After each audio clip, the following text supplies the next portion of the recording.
Hello everyone, welcome back to my channel Trail.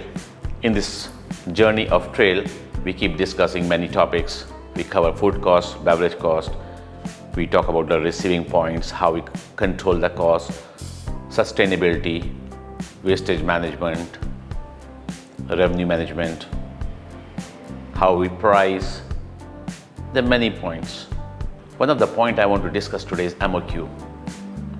MOQ is a minimum order quantity, and this is very important for us as a business owner, a manager, or even an operator.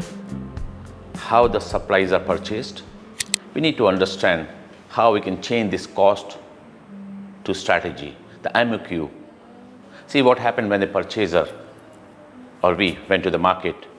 We try to purchase the goods. The supplier always come with a concept of MOQ. He said there's a minimum order quantity. If you purchase 1,000 unit, I'll give you, let's say, 20. If you purchase 2,000 unit, I'll give you a lower price, 17. If you go down further, 15. If you purchase 5,000. So he say you purchase more quantity, I give you lower price. They try to negotiate a higher quantity by giving a lower cost.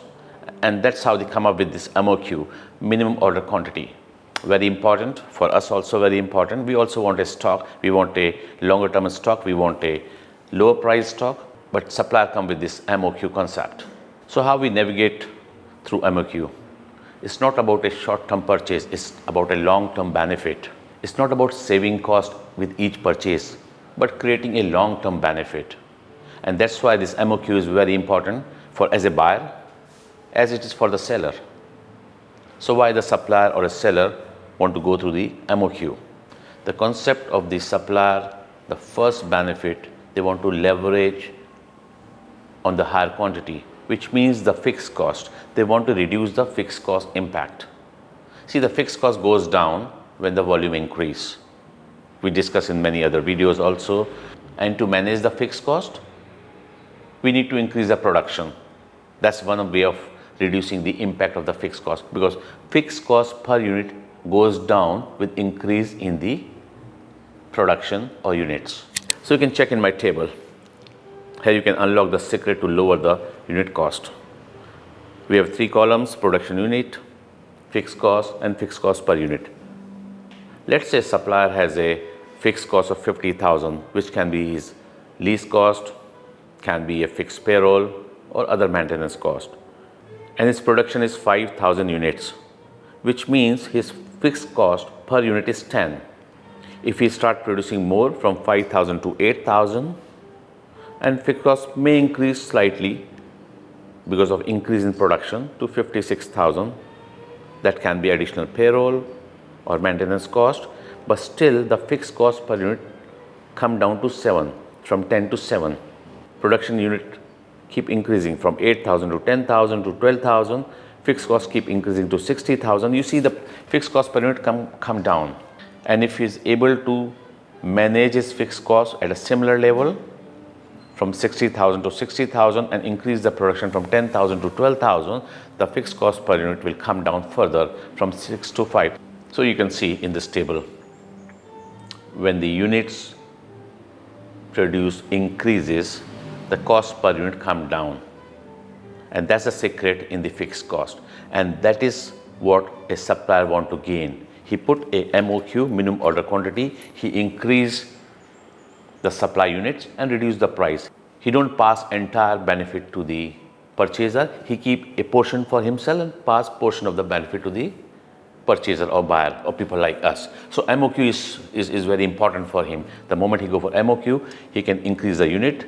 He manages fixed cost, and also it enable him for better supply chain and better planning, because with a higher volume, which means he get a more business for a longer term, and he start planning his resources. He also start talking to his raw material supplier or the unit which are feeding them for a longer term. So he starts sustaining his business with MOQ. You can see how the supply chain work.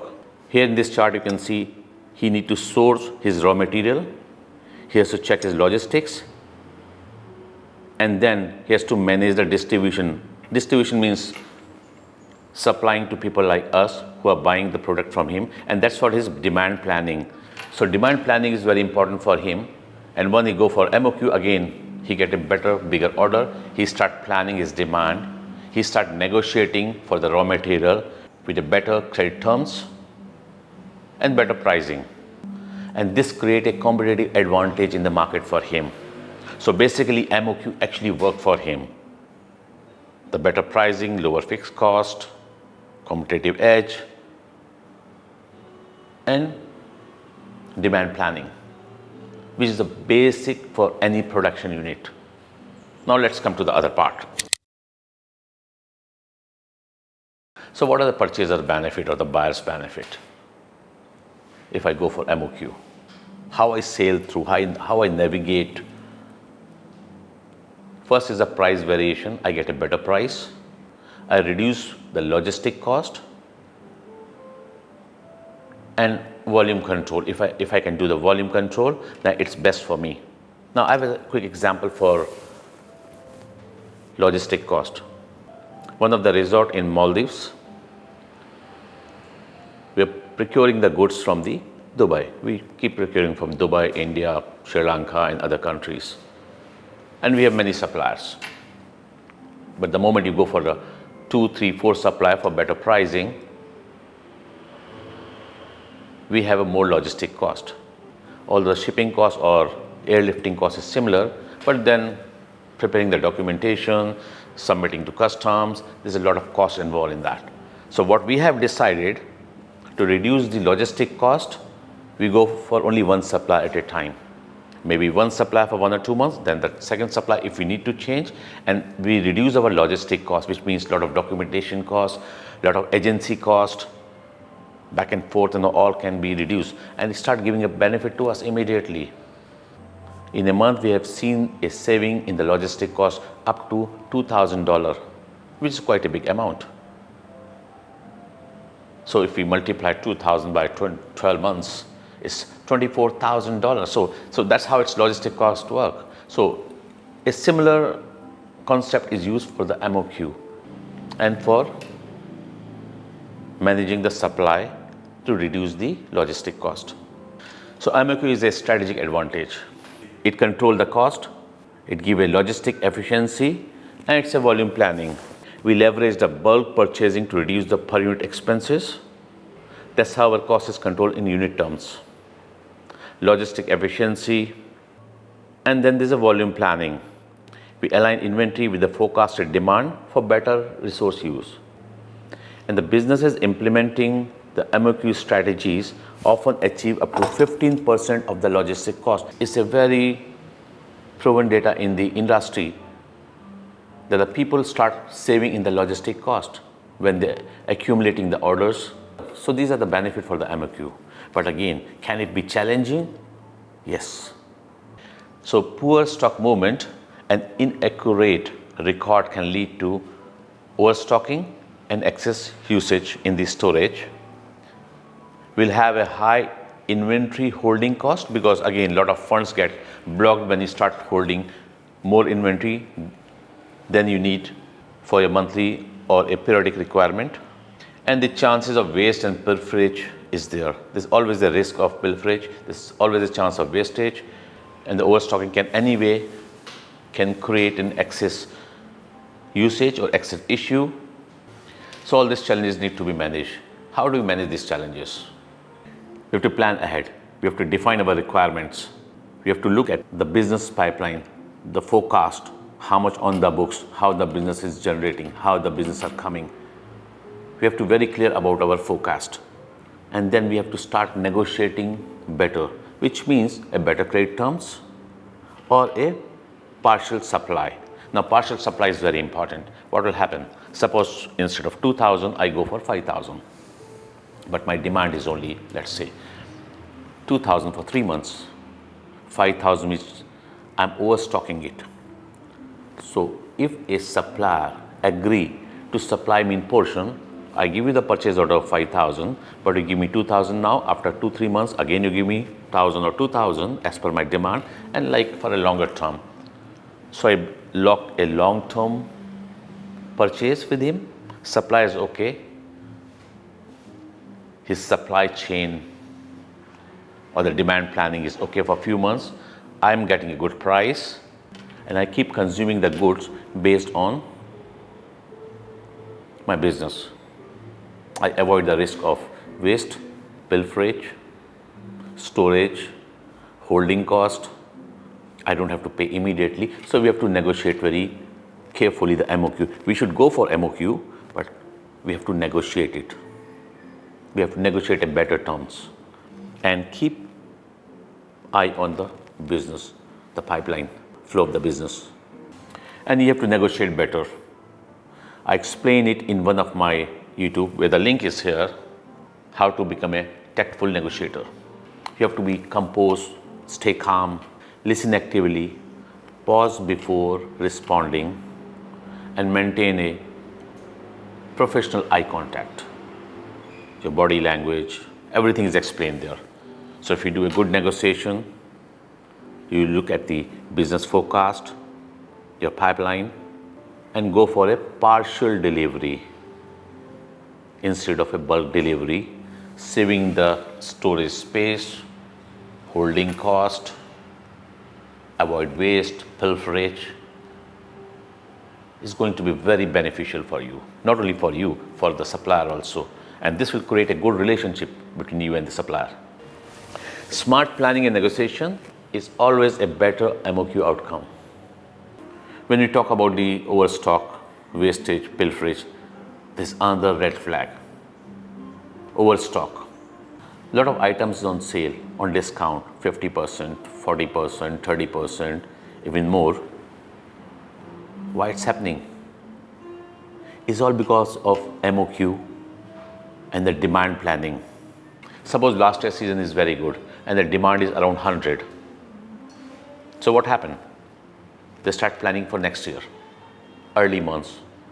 The next forecast has been placed over 100, let's say 105, 5% more.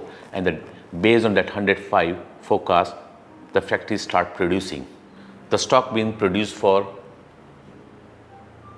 a forecast of 105, but actual demand goes down. Now this year the demand actually goes down because of the tourist season is not that good, because maybe of the flooding or any other news.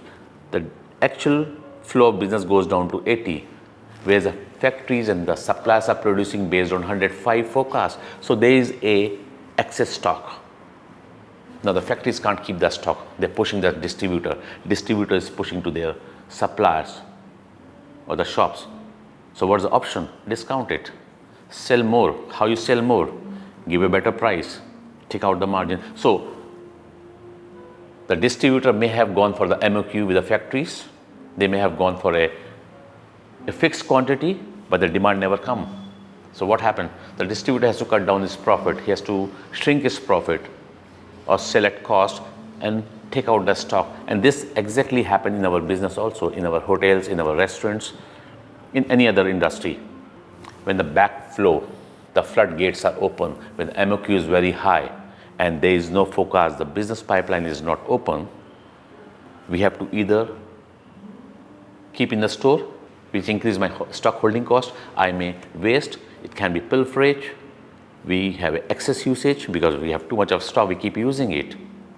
Or we have to start selling at a discount. So MOQ can be very challenging if these points are not considered. So the data accuracy is important. The forecast has to be looked into. If you see the forecast is going down, what we are going to do? We have to see with our supplier the MOQ. Can we reduce it? Can we delay it? Can we make it a partial order? Can we go for a better negotiation for credit terms? And that's how the negotiation also jump in. So for a buyer, for a business owner, for a manager, for an investor, this negotiation is very important when you go for MOQ, and MOQ can be converted into your benefit. It's a very beneficial, but again, certain points which we keep discussing in this episode has to be taken care of. So final tips and takeaways.